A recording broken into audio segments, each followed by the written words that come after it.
Democracy वो क्या होती है? वही सुना रहा हूं अशोक चक्रधर जी की इस कविता से। सुनिएगा। तो पार्क के कोने में घास के बिछौने पर लेटे लेटे हम अपनी प्रियसी से पूछ बैठे, क्यों डियर, ये डेमोक्रेसी क्या होती है?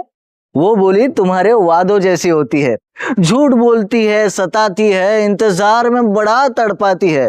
तुम तो आ भी जाते हो, ये कभी नहीं आती है। फिर एक विद्वान से पूछा तो वो बोले, हमने सारा राजनीति शास्त्र पढ़ मारा। डेमोक्रेसी का मतलब है आजादी, समानता और भाईचारा। आजादी का मतलब राम नाम की लूट है। यहाँ गधा और घास दोनों को बराबर की छूट है। घास आजाद है, चाहे जितनी बढ़े, और गधा स्वतंत्र है कि लेटे लेटे या खड़े खड़े चाहे जो भी करे, चाहे जितनी घास चरे। समानता वो कौन है जो इसे नहीं मानता? हमारे यहाँ गरीबों और गरीबों में समानता है, अमीरों और अमीरों में समानता है, मंत्रियों और मंत्रियों में समानता है, संतरियों और संतरियों में समानता है। यहाँ तक कि चोरी, डकैती, बटमारी, सेंधमारी, जेब कतरी, बेरोजगारी, हर जगह तो समानता है।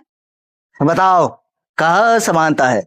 और भाईचारा तो सुनो भाई, हमारे यहाँ हर कोई एक दूसरे के आगे चारा डालकर भाईचारा निभा रहा है।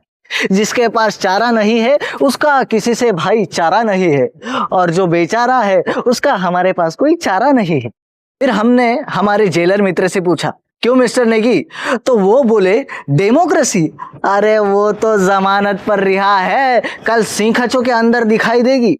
अंत में मिले हमारे मुसद्दी लाल, उनसे भी कर लिया यही सवाल। बोले, डेमोक्रेसी, अरे दफ्तर के अफसर से लेकर घर की अफसरा तक पड़ती हुई फटकार है, जुबा के कोड़ों की मार है, चित्कार है, हाहाकार है।